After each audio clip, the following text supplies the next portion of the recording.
wanted to talk about equality and inequality and the phrase the rich are getting rich, the poor are getting poor. It seems like inequality in this country is greater than ever before. And I wondered how each of you and your parties might tackle that. Do you want to start, Jo? Sure. I mean, first of all, yeah, I mean, we do need to worry about inequality. It is a huge problem in society, and certainly the world I want to see is one where it doesn't matter where you're born, whether it's into a large mansion or a small flat, that you will have the opportunity to get on and to succeed and work hard and achieve your potential. And in fact, it's a total waste for our country if we don't provide the circumstances where that can happen. And so, although I think it's important that we have policies to address inequality now, and so things like cutting tax for people on low earnings has been a big priority for my party in government, I also think we need to take a long-term approach, because what we want is people to be able to have that social mobility to get on despite their backgrounds. And that's why I think education is just so important. And so we've invested a lot in what we call the pupil premium, which is basically more money in schools for the poorest pupils, because we know there's this huge sort of attainment gap that children from poorer backgrounds, even who are as bright as children from richer backgrounds, will do much less well in terms of educational attainment, and that has a knock-on effect for the rest of their lives. So I actually think that one of the key elements of this is actually about making sure that we get those equal opportunities started in the classrooms by extra support, and indeed to go earlier than that in terms of nursery and early years education, and that's why we've extended early years education to younger children from the most disadvantaged homes. Nicky?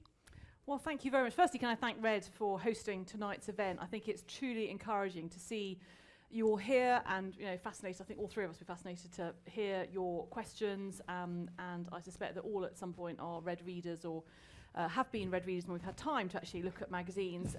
So I think your question is very important, and I think it's very easy always to look at what's not happening, and I think that we do see though inequalities narrowing. I think Jo's absolutely right to talk about education, and I certainly feel very passionate about that. Education is the great life transformer, and I think if we give every child the best start in life through their schooling that they are getting, that sets people absolutely on their way. And we do see educational excellence in parts of the country. Here in London, for example, the London challenge that we've seen absolutely is narrowing that inequality between those who are born with more advantages than those who aren't. But what I don't see is that educational excellence everywhere across the country.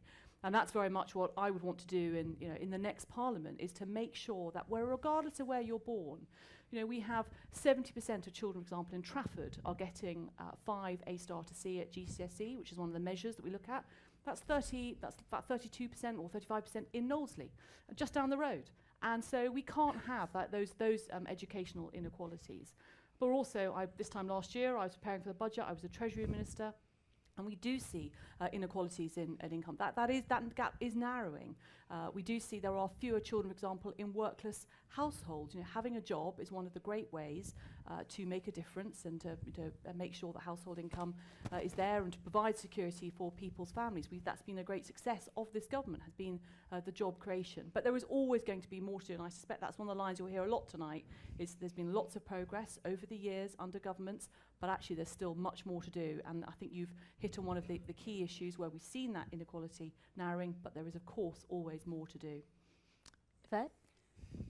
Yeah, and I disagree with Nicky, because I don't think that we've seen the progress made. I think we've seen the clock being turned back, and we've seen widening inequality at a time when millionaires have had tax cuts, and yet we've seen millions of other people being left behind. We've got families who are dependent on food banks in the 21st century, and I just think that is wrong, to have so many working people. It's not just those who are in workless households. You've got families who are in work, working, and just struggling to pay their bills, struggling to get by, and who are so much worse off than they were 5 years ago.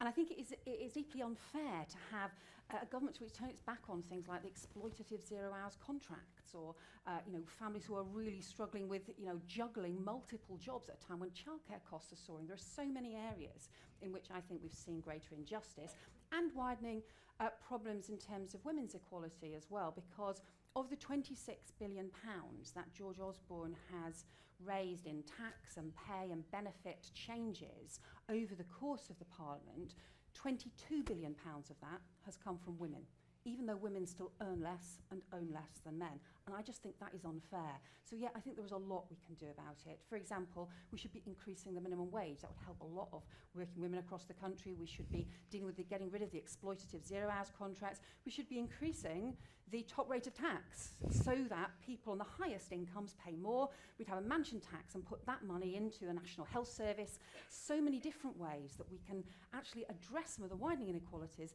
And also when it comes to education, yeah, it's really important to have educational opportunities, but that means more vocational educational opportunities as well, because we've seen the number of apprenticeships drop for young people. I think we should have as many people going into apprenticeships as we have going to university, and that would be a massive increase in opportunities and a massive increase in long-term action to tackle inequality as well.